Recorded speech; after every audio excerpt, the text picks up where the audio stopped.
So hello all, in this video we are going to discuss about the further questions of question number 8. So in question number 8, function is given as f is equal to 1 comma 1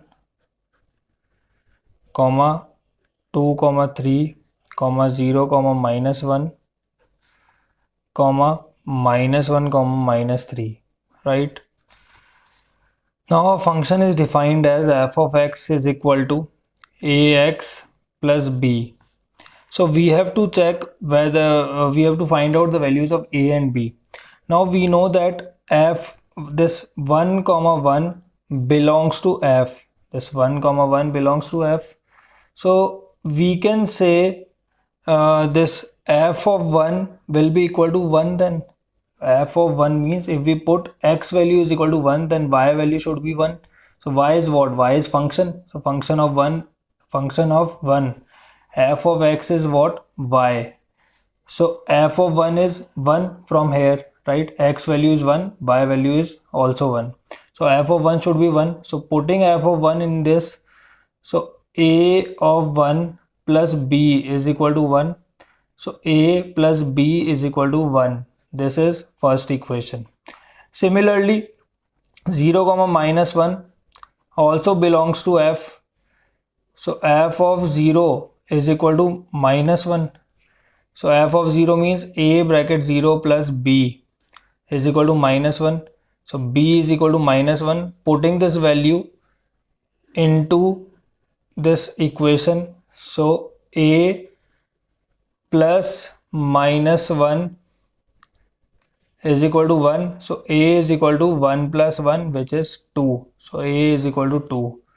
So these are the two values. A value is 2, b value is minus 1. This is question number 8th. So let's move on to question number 9th now.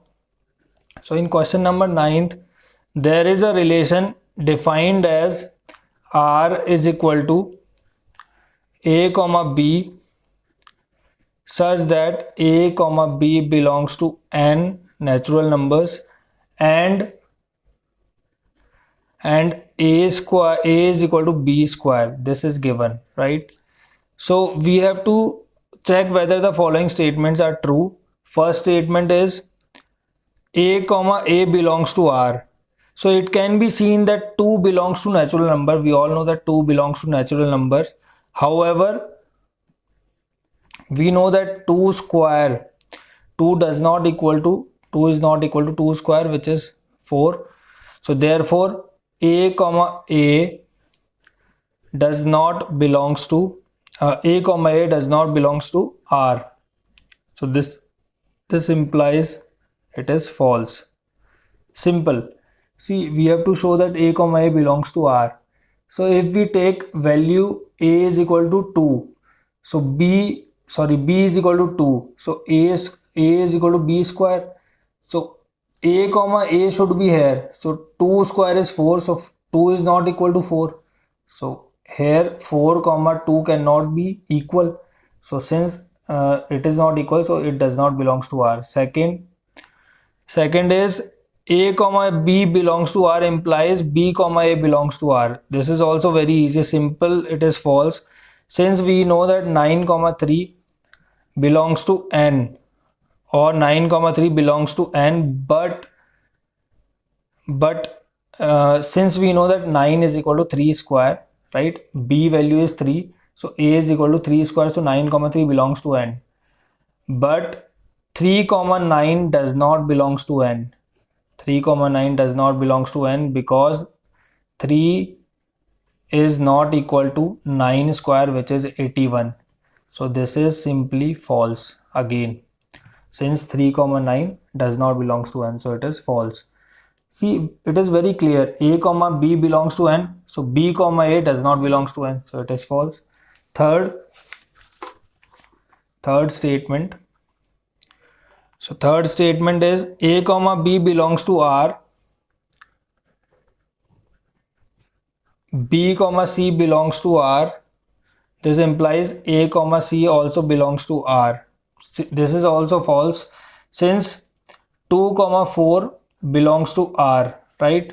4 comma 2 belongs to r. Take it, 4 comma 2 belongs to r, because 2 square is 4.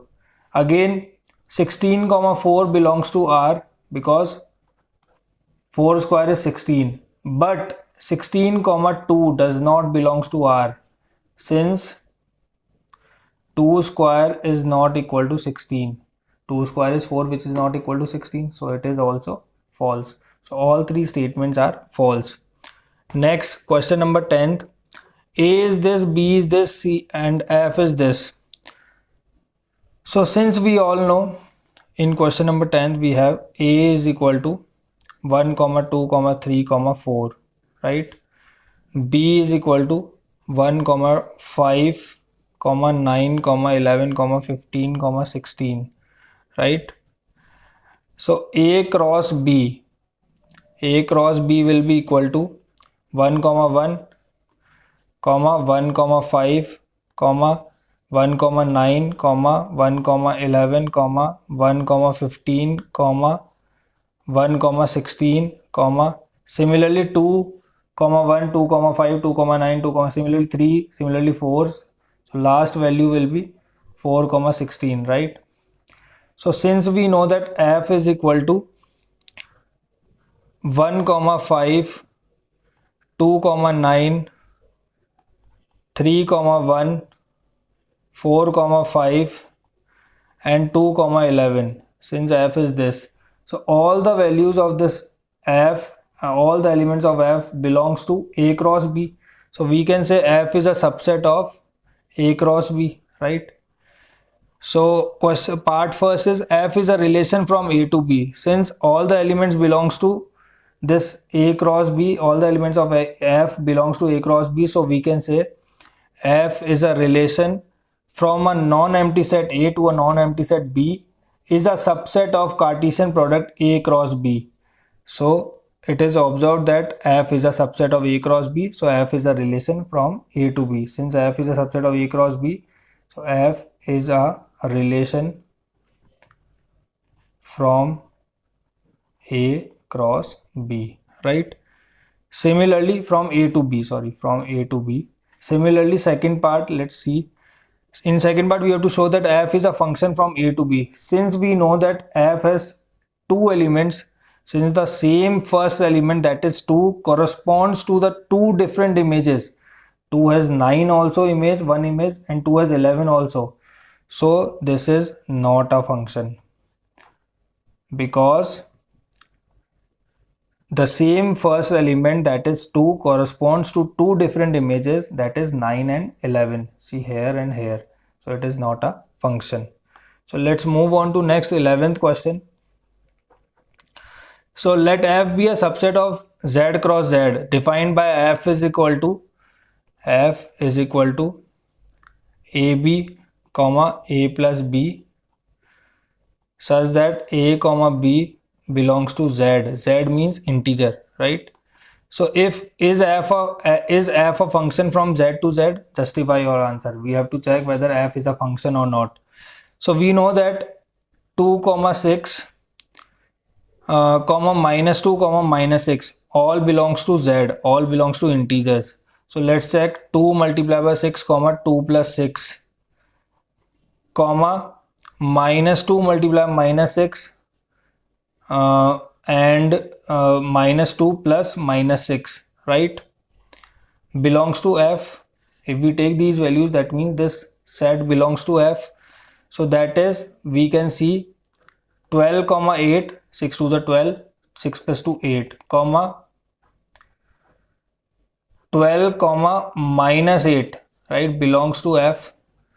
So since we can see the same element has two different images, that is 8 and minus 8, so this is not a function. So not a function. Why? Because same element has different this 12 has same images 8 and minus 8. 12 corresponds to two different images, that is 8 and minus 8. So thus relation F is not a function. Next, let's move on to this 12th part. 12th question. Let A be this. Let A this belongs to, let's do it here, defined by f of n such that the highest prime factor of n, find the range of f. So A is a set, A is equal to 9, 10, 11, 12, 13, right? So prime factor of 9,